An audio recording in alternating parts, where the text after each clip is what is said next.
Hi, I'm Gemma Ford. I am an intuitive life coach, yoga teacher, and a marketing goddess, as I like to say.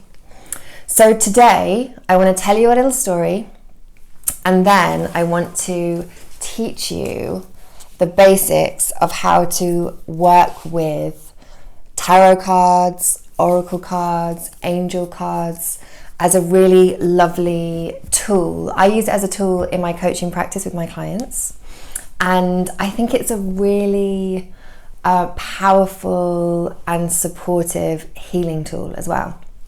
So let's start with where I found these actual cards. This is my first actual deck that I learnt with, and it is the Angel Tarot cards. So I was in a really, really difficult time in my life. My marriage had very recently ended, and it was very dramatic. I went from one day to the next day, having, a home, a marriage, a job, living in a certain place, and literally one day later, no home, no marriage, no job, living in a completely different place with my parents, actually. And this was a huge change, and our bodies and our minds and our emotions, our whole spirits, ourselves, struggle with change, as we know, and such a huge change, not to mention all the other emotional pains and hurts and healing that needed to be done.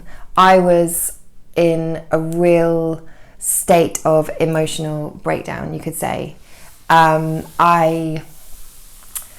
I put myself back there, every morning that I woke up at my parents' home, I would wake up in utter disbelief about what had happened, and I needed them to explain to me every day what had happened, why I was there, what happened to my life. Why had my life exploded? And trying to process what had happened, my mind was going over and over and over and over and over and over and over what had happened, and trying to figure out why, and trying to understand, and trying to find some sense of relief from this excruciating pain that I was feeling.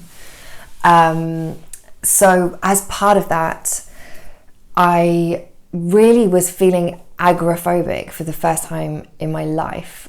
I was in such a kind of state of panic that when I would go outside and leave the house, I would feel massively anxious, as if I was going to have a panic attack. So I remember one time in particular, I went to have my legs waxed, which is funny because I just shared on Instagram this morning how I'm a waxer. I would never shave my legs. Even then, it seems I would never shave my legs. And I had to drive a short distance to go and get my legs waxed. And the only way that I felt I could get through this appointment was to listen to an audio program with my headphones on my phone. And I ignored the poor lady and just told her, I'm sorry, I'm really having a hard time, I need to just tune out.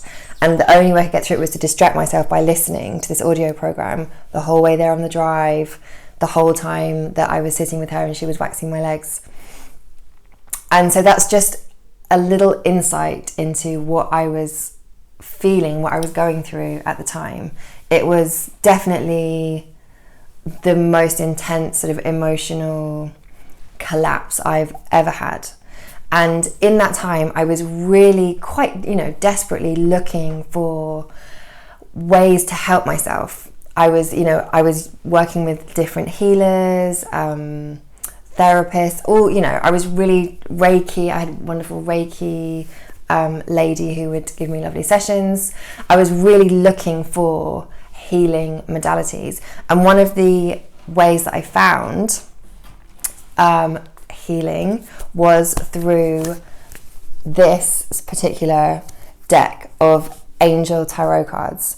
So days and days, as I explained, of waking up, needing to have what had happened explained to me, and then my mind going over and over and over and over, processing, and, you know, completely blaming myself, like absolutely crucifying myself, probably the whole day as I was constantly going over. When I ordered a deck of cards and they arrived and I started to learn how to use them, that was the first day that I was able to give myself some relief from these constant thoughts, constantly trying to figure out what was happening, constantly trying to understand, trying to find some relief. It was, I'm sure you've been there before, where you kind of, when you're right in the middle of a crisis and right in the middle of a huge change. And what really helped was this. Now, I think partly it helped because it's a physical thing to hold on to. So I could hold them in my hands. It was real. They're grounding because they're physical. I can move them with my hands. You know, when you use the cards, you shuffle them, you move them around, it grounds you in your body. It grounds you into reality, into this moment. It helps you to be present. So the anchor of just holding the cards in my hands, I think, was such a healing part of the process. And the next part was tuning my brain into learning, which I'm going to just go through the very basics in a moment. Learning how to use the cards, starting to learn, you know, how to initiate the cards, how to choose, how to read the cards. It kept my brain active and away from these ruminating thoughts that I was having, trying to figure out what had gone so wrong in my life that it had totally exploded, it felt like. So those are some of the reasons that I think the deck really helped me. Not to mention that when you choose the right deck and you choose the cards that really talk to you, I like encouraging cards, encouraging, pretty cards that really offer some inspiration. Now, right here is a really good time to talk a little bit about people that are like scared of tarot. I'm not going to go too much into it, but these are just cards. There's nothing else about them. What goes into the cards is your energy, your intuition, your concept of everything. So you can use anything to be a tool for healing or a tool for non-healing or negativity. So yeah, so I think the cards are there as a tool for you to use exactly how you want to and what feels good to you. So let's talk about how to use them. So I'm going to use this card because this was my first ever deck, and you can probably see how like battered they are. So when you first get the cards, and it can be oracle cards, it can be any kind of, there's so many out there. There's so many different decks of angel cards, oracle cards, tarot cards, whatever it is that you feel called to choose. So this is another of my decks that I'm currently love. And I've got loads, but this is my current favorite. We'll look at that in a minute. So you get hold of your deck. It's important to clear the energy. So everything around us can kind of pick up energy of people, energy of what's going on, energy of the environment. So in order to clear the deck of the energy, I like to give it a couple of knocks. And it's almost like it knocks out any stagnant energy. So you know when we use sage to clear the energy of a space? There we go, clearing the energy. Now the next thing I like to do is hold the cards in my hand, sometimes even towards my heart, and infuse my own energy and intention into them. So intention is really the key thing here. What we want when we're using the cards is to be really clear and infuse the cards with our intention. So my intention for these cards, I'm going to close my eyes like a little meditation. my intention is to infuse these cards with love, with light, with clarity. And now I can feel these cards are imbued with my energy. So once I've done that and I'm ready, then you can either shuffle the cards. So shuffling, some people like to shuffle them a certain amount of times. One of my teachers is called Radley Valentine. And I think he shuffles like 7 times or something. Anyway, so you can shuffle the cards or you can lay them out on the table in front of you. And how to choose a card. So when you're shuffling, how I like to do it is as you're shuffling and you're thinking about your question for the cards. My favorite question for the cards is, what would you like me to know today? What do you want me to know today? And I like that because it's like a catch-all, isn't it? You can't go wrong with that one. So I like to pull a card in the morning every day as part of my morning ritual, and I like to say, what do you want me to know today? So right now, this is such a good example. You can see one card has poked his little head up there, one little card. So when a card does that, that might be a sign that that card is saying, pick me, pick me. But it's up to you. It's up to you to trust your intuition as to which card feels like the right one to you. Okay, so I am going to shuffle and say, what does this card want us to know today? It's not just me, but us. Ooh, here we go. There's one, can you see? That one's really poking out. Okay, so I'm going to go for this one. So now I'm going to turn the card over. Ooh. Okay, I'll show you the card. 10 of air. So you can see a little bit there. It's got some writing on. Ooh, you know, cards are really, really different. I'm going to show you just a random card from this deck. 10 of water. See, this is a very different type of card. It hasn't got writing on. It's just got 10 of water. It's got a lovely picture there. It's so funny how these two cards are really quite sort of opposite. Oh, sorry, wrong way around. Are quite sort of opposite. So we've picked our card. Now, the most important thing, and when I work with my clients with cards, is what does this card say to you? The images, the colors, the words, what meaning does it have for you? What memories does it spark for you?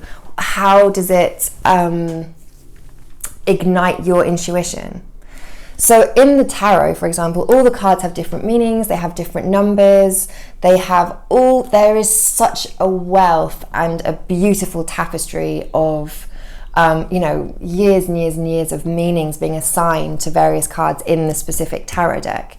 And that's beautiful, and I learnt a lot about that, and I think it's amazing. But for me, the most important thing when I'm working with this as a tool, especially with my coaching clients, is what does it mean to you? And this is how we start to reframe what's going on with someone in the current moment by having my clients look at the cards and coming up by tuning into their intuition, what stands out about this card to them. So for example, in this one, there's, lots of horses, unicorns even. 10 of air, what does the number 10 mean? The fact that the unicorns are, I don't know if you can see, there's 2 unicorns running towards us and there's loads running the other way. What does that signify to you? And I'll read you what it says. It says, the end of a difficult situation. Embrace the change and expect things to get better now. Recovering from an addiction. Interesting. So, there we go. Very simple. How to clear the energy, infuse it with your own energy, set your intention, shuffle, choose the card, perhaps lay the cards out in front of you, just lay them out so you can see most of them. Which card do you feel called to choose? Once you've chosen your card, perhaps asking the question, what would you like me to know today? And when we're asking that question, in my mind, we're asking your intuition, your higher self, your guides, the universe, the angels. It can be whatever feels good to you. That which is bigger than us, is guiding us and is loving us. That's what we're asking for guidance from. And our intuition is the part of us that has like a direct line to that divinity around us. So we're asking, what would you like me to know today? And then when you choose your card, and remember, there is no right or wrong. There is no like right card, wrong card. Once you've chosen your card, let's look at this one now because I love this deck. Once you've chosen your card, look at that Buddha. Oh, what doesn't that just make you feel like so full of happiness and joy? Once you've chosen your card, looking at all the different elements and what do they mean to you? What is the message coming through to you? What is your intuition telling you? So essentially, for me, these cards are a tool for us to connect more deeply with our intuition. There's something to hold in our hands as an anchor during periods of crisis when we need healing. And I think we can all agree that healing is something that we could all do with a little bit of now as we're in the middle of this pandemic. So a healing anchor, a way for us to connect to our intuition, and beautiful, encouraging messages that inspire us that we're on the right path, that give us guidance about what to do, which direction to go in, and how to approach the day, what we're working on, what we're manifesting. So that is a tiny little intro. There is so much more to learn about this beautiful, beautiful tool. And if you would like to know more, all you need to do is get in touch, and I would happily do a reading with you and we can get into it a bit more together. So you can find me on my website, www.gemmaford.com. I am sending you so much love and wishing you well on your journey with your own healing tools. Maybe a card deck might be part of it. Okay, sending love.